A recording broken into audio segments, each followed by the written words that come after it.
They said he was too slow, too white, and too rural, but Larry Bird silenced his critics and became one of the greatest players the NBA has ever seen. Now, for those of you who've been living under a basketball-shaped rock, let me give you the Cliff's Notes version of Larry Legend's career. Imagine a guy who looks like he should be changing your oil. Instead, he's changing the entire game of basketball. 3 NBA championships? Check. 3 consecutive MVP awards? You bet. 12 All-Star selections? Please. That's just warming up. Larry Bird didn't just rack up stats and trophies, he completely morphed what it meant to be a forward in the NBA. He turned trash talking into an art form, and he made the three-pointer so deadly, it should have come with a warning label. So buckle up, basketball fans and curious cats alike. We're about to take a wild ride through the cornfields of Indiana to the parquet floors of Boston Garden. This is the story of how a slow white guy from the middle of nowhere became an NBA icon. And trust me, by the end of this, you'll understand why they call him Larry Legend. So it's December 7th, 1956. While Elvis is shaking his hips on national TV, a legend is being born in the thriving metropolis of French Lick, Indiana. Population? A whopping 2,000 people. Yep, Larry Bird's origin story starts in a town smaller than most high school graduating classes. Now, French Lick isn't exactly known for, well, anything, except for mineral springs and producing one of the greatest basketball players of all time. But don't go thinking Larry's childhood was all peaches and cream, or should I say, all corn and basketball? Okay.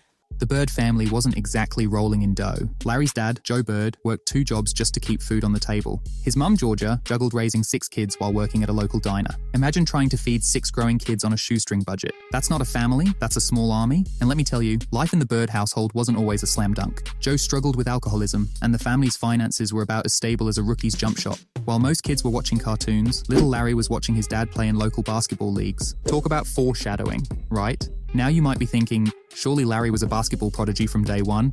Well, hold your horses there, champ. Young Larry was actually more into baseball at first. I know, it's like finding out Michael Jordan preferred badminton. But don't worry, it didn't take long for Larry to realize that his future wasn't in striking out batters, but in striking fear into the hearts of NBA defenders. So there you have it.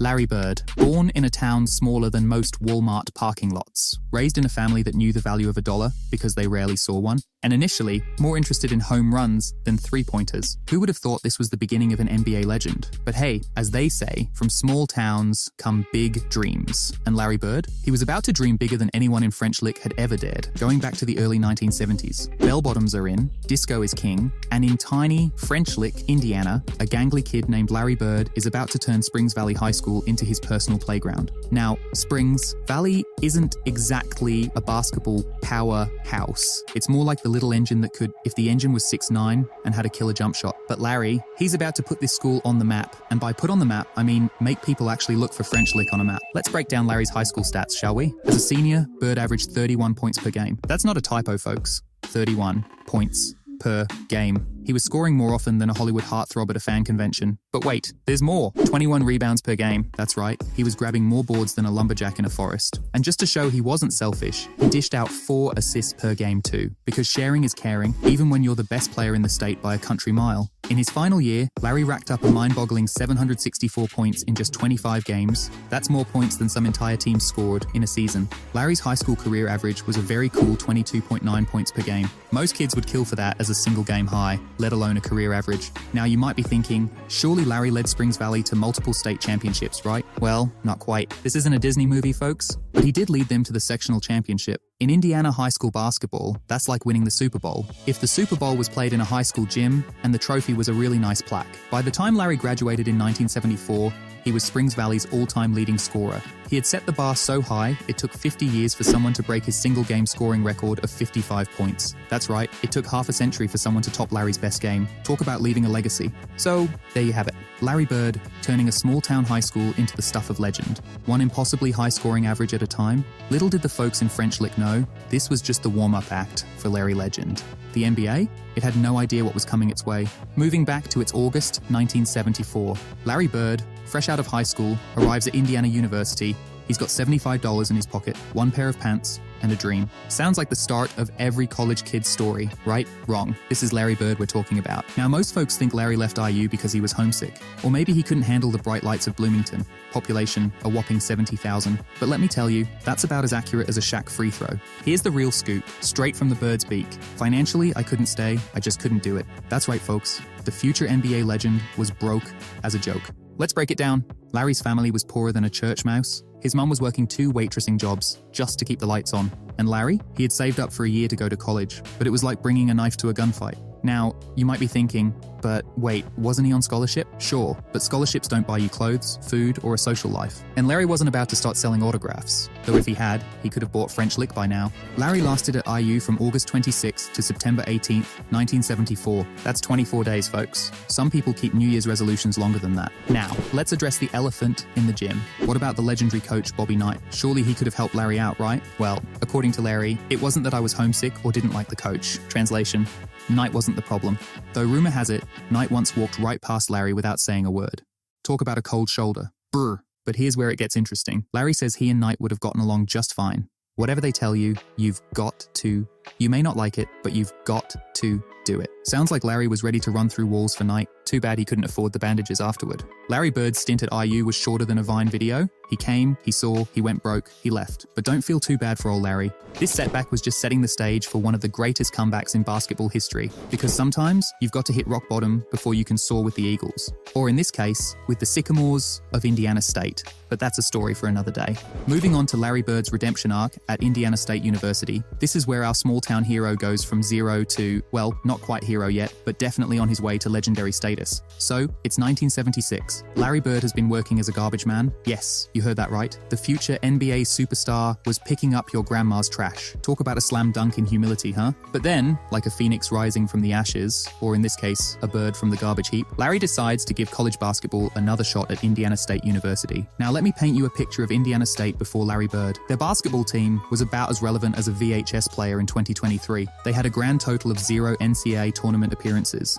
Their mascot, Sycamore Sam, was probably the most exciting thing about their program. But then Larry, the custodian of buckets Bird, shows up, and suddenly Indiana State is winning games like it's going out of style. The team goes from who to holy cow faster than you can say French lick. Sycamore Sam is no longer the biggest attraction on campus. In Larry's junior year, the Sycamores go 33-0 in the regular season. That's right, undefeated, perfection, flawless. The kind of record that makes other teams check if they're playing against actual humans or basketball-playing cyborgs. But wait, it gets better. In 1979, Larry leads this Cinderella team all the way to the NCAA championship game. We're talking David versus Goliath here, folks. Except David is 6'9" and has a jump shot that would make angels weep. And who's waiting for them in the final? None other than Magic Johnson and his Michigan State Spartans. This isn't just a game, people. This is the beginning of the greatest rivalry in NBA history. Bird versus Magic. The hick from French Lick versus the flashy kid from Lansing. It's like a basketball version of the Hatfields and McCoys, but with less moonshine and more slam dunks. Now, I'd love to tell you that Larry led Indiana State to victory, that he vanquished Magic and claimed the championship trophy. But life isn't a Disney movie, and Larry Bird isn't a Disney princess. Michigan State wins 75-64, but here's the kicker. This game still holds the record for the highest-rated college basketball game of all time. That's right, folks. Larry Bird lost the game, but won America's heart. And isn't that what really matters? No, actually winning matters more, but let's not ruin the moment. So, there you have it. Larry Bird. From garbage man to college basketball sensation, from unknown to household name, from trash to, well, still trash talking, but now on a national stage. And this, my friends, was just the appetizer. The main course? That's coming up in the NBA. But Magic Johnson? He better watch out. Because Larry Bird isn't just playing basketball anymore. He's writing a legend, one impossibly accurate jump shot at a time. Moving on to June 9th, 1978, the Boston Celtics, once the proudest franchise in the NBA, are now about as relevant as a rotary phone. They're coming off a 32-50 season, which in Boston terms is like serving clam chowder with ketchup, sacrilege. But then, with the 6th pick in the draft, the Celtics select Larry Bird from Indiana State. Cue the confusion. Wait, isn't he still in college? Can they do that? Is this legal, or are the Celtics pulling a fast one? Here's the deal, folks. Back then, you could draft a player before their college eligibility was up. It's like calling dibs on the last slice of pizza while it's still in the oven. Genius. Now, most players would have jumped at the chance to go pro. We're talking big bucks, fancy cars, and all the short shorts you can wear. But Larry? He decides to stay in college for his senior year? That's right. Larry Bird looked at millions of dollars and said, "Nah, I'm good. I'll stick with my college meal plan and dorm room, thanks." Why, you ask? Well, let's break it down.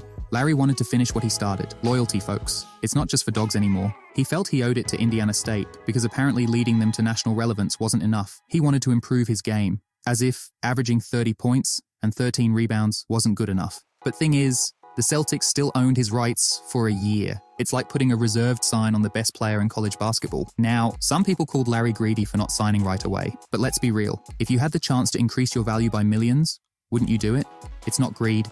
it's just good business. And Larry was about to school everyone in Basketball Economics 101. So, while the Celtics front office bites their nails for a year, Larry goes back to Indiana State and proceeds to have one of the greatest college seasons ever. He leads the Sycamores to the NCAA championship game, becomes a household name, and oh yeah, increases his market value faster than Bitcoin in 2017. Meanwhile, the Celtics are sweating bullets. They've got until the 1979 draft to sign Larry, or he goes back into the draft pool. It's like having a winning lottery ticket and watching the expiration date creep closer and closer. But spoiler alert, they sign him for $650,000 a year, the richest rookie contract in sports history at the time.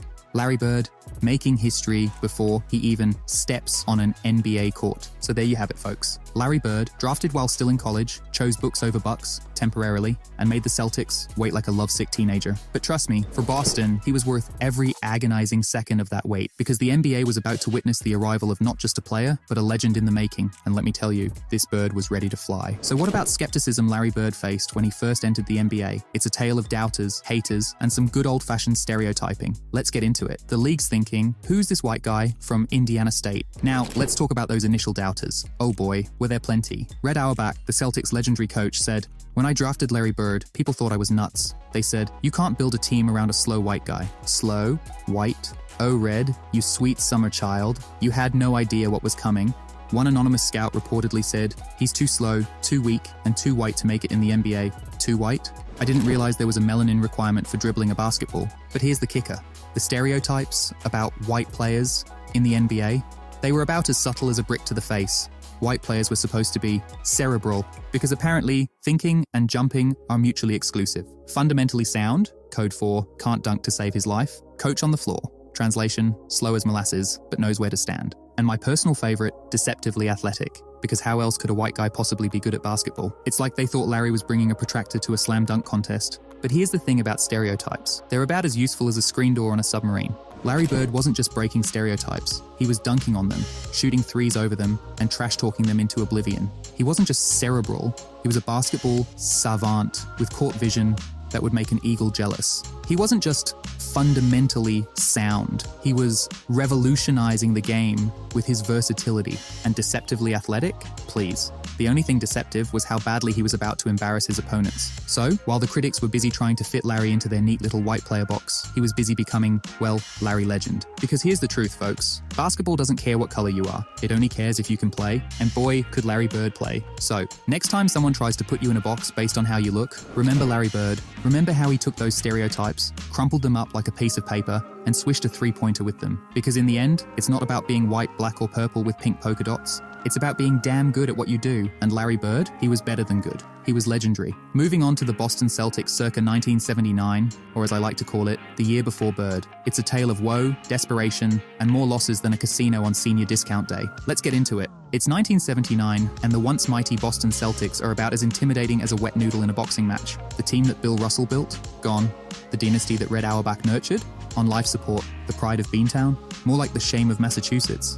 Let's break down the sorry state of the Celtics before Larry Legend graced them with his presence. They finished the 1978-79 season with a pitiful 29-53 record. That's right, they lost almost twice as many games as they won. It's like they were allergic to victory. They hadn't made the playoffs since 1977. 2 years without postseason basketball in Boston?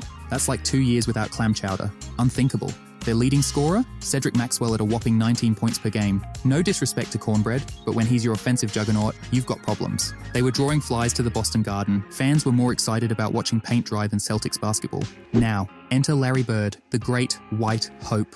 The savior in short shorts. The expectations? Oh, they were higher than a giraffe's ears. The pressure? Heavier than a sumo wrestler after Thanksgiving dinner. Here's what people were saying. Red Auerbach, the cigar-chomping legend himself, said, "When I drafted Larry Bird, people thought I was nuts. They said, you can't build a team around a slow white guy. Red, my man, you were about to look like the smartest guy in the room." The Boston Globe ran a headline. Can Bird save the Celtics? No pressure, kid. Just resurrect a dying franchise. No biggie. Fans were practically frothing at the mouth. He better be worth the wait. If he can't turn this team around, no one can. Is this guy really worth more than the entire roster? Poor Larry. He hadn't even laced up his Converses yet, and people were already expecting him to walk on water. But here's the kicker. Larry Bird didn't just have to be good, he had to be great, he had to be transformative, he had to be the basketball equivalent of sliced bread, the wheel, and the internet all rolled into one. Because the Celtics, they weren't just bad, they were a franchise on the brink, a once proud organization reduced to a laughingstock. And into this pressure cooker steps a slow white guy from French Lick, Indiana. So there you have it, folks. The stage was set. The expectations were sky high. The pressure was enough to turn coal into diamonds.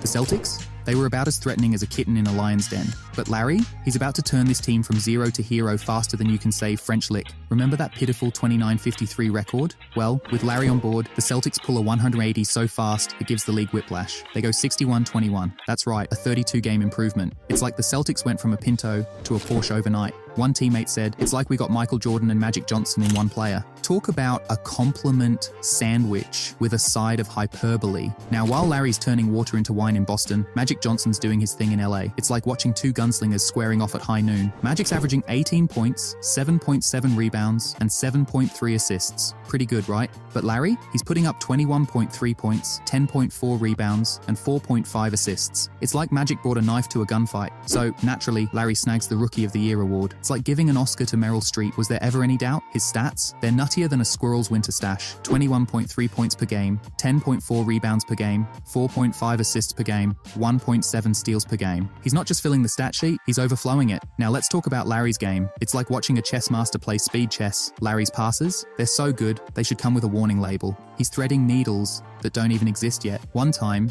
he threw a no-look pass so sneaky, his own teammate didn't see it coming.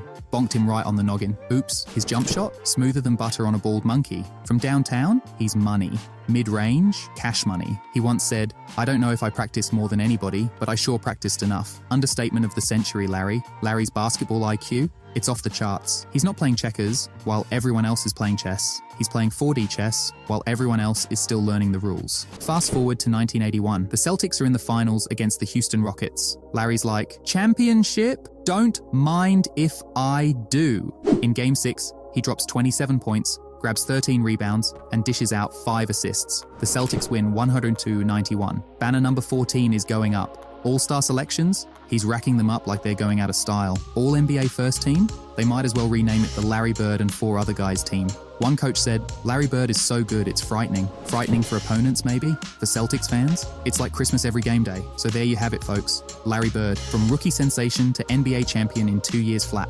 He didn't just live up to the hype, he created a whole new level of hype. And the best part? This was just the beginning. Larry Legend was born, and the NBA would never be the same. For 3 straight years, Larry Bird was hotter than a jalapeno in a heat wave. He didn't just win MVP awards, he collected them like they were going out of style. 1984-85 season, 28.7 points, 10.5 rebounds, and 6.6 assists per game. Shot 52% from the field and 43% from three-point land, led the Celtics to 63 wins. One coach said, "Trying to stop Bird is like trying to catch smoke with your bare hands." 1985-86 season, 25.8 points, 9.8 rebounds, 6.8 assists, and 2.0 steals per game. Won the championship, and Finals MVP Celtics went 67-15, because why not? A reporter asked Bird about his secret. He said, "I just show up and play." Yeah, and Michelangelo just showed up and painted. 1986-87 season, 28.1 points, 9.2 rebounds, and 7.6 assists per game. Shot 91% from the free throw line because 90% was too easy. During this stretch, Bird averaged 28.1 points, 9.7 rebounds, and 6.8 assists over 312 games. That's not a hot streak, that's a volcanic eruption. 1984, Bird versus Magic, round 1. Bird averaged 27.4 points and 14 rebounds in the finals game 4. Bird goes berserk with 29 points in the second half Celtics win in 7. And Bird snags finals MVP 1986. The greatest team ever, according to, well, everyone. Bird drops a triple-double in the closeout Game 6. 29 points, 11 rebounds, 12 assists, and 3 steals. The starting 5 outscored the entire Rockets team 98-97, 1985, 60 points against the Hawks. Bird scores 60 on 22 of 36. Shooting Hawks bench starts, applauding him. Bird says, "I should have quit right there." 1987, Eastern Conference Finals, Game 5 steals. Isaiah Thomas's inbound pass dishes to Dennis Johnson for the game-winner Celtics win by 1. Bird becomes a Boston deity. Bird won the first 3 three-point contests, 1986, 1988. He walked into the locker room before the 86 contest and asked, "Which one of you guys is finishing second?" Bird wasn't just a forward, he was a point guard in a power forward's body. He could score like a shooting guard, rebound like a center, and pass like Magic Johnson on a caffeine high. One coach said, "Defending Bird is like trying to guard 5 positions at once." The Celtics' offense under Bird was like a beautiful, well-oiled machine, if that machine could also trash talk and hit game winners. Opposing teams had to completely revamp their defensive strategies. Double team Bird, he'll find the open man. Single coverage, he'll roast you like a marshmallow at a campfire. So there you have it, folks. Larry Bird, MVP, champion, clutch performer, and game changer extraordinaire. He didn't just play basketball, he rewrote the entire rulebook. And the best part? He did it all while looking like your local accountant who just happened to wander onto the court. Now that's legendary. But still, he wasn't legendary enough to avoid a back injury in the late 80s. And Larry Bird's back is acting up more than a toddler on a sugar high. 1985, Bird starts feeling back pain. He ignores it because, well, he's Larry Bird. 1988, gets surgery to remove bone spurs. Ouch. 1991, another surgery. At this point, his back has more scars than a pirate's treasure map. Bird goes from high flying, well, as high as he ever flew, to ground-bound. He's like a chess master who lost his queen but still checkmates you with a pawn. He focuses more on passing and shooting. His trash talk game? Still elite. One opponent said, even with a bad back, Bird was better than 95% of the league. The other 5%? Probably just being modest. Kevin Durant once said, Larry Bird, man, he was so far ahead of his time. Yeah, KD, Bird was living in 2023 while the rest of the 80s NBA was stuck in 1985. Modern forwards try to emulate Bird's all-around game. It's like they're all trying to cook Bird's recipe, but they're missing some secret ingredients. All-time rankings? Bird's always in the top 10. Some lists have him top 5. Celtics history? He's Mount Rushmore material, right up there with Russell and Havlicek. From too slow, too white, to too good to be true. Bird didn't just exceed expectations, he drop-kicked them into oblivion. Larry Bird isn't just a basketball legend, he's the guy other legends tell legends about. We're talking about the guy who coached the Pacers to the NBA Finals in 2000, won Executive of the Year in 2012. Even in a suit, Bird was schooling the NBA. So there you have it. Larry Bird, the man, the myth, the legend. He came, he saw, he conquered, and he did it all while looking like your neighbor who's really good at mowing lawns.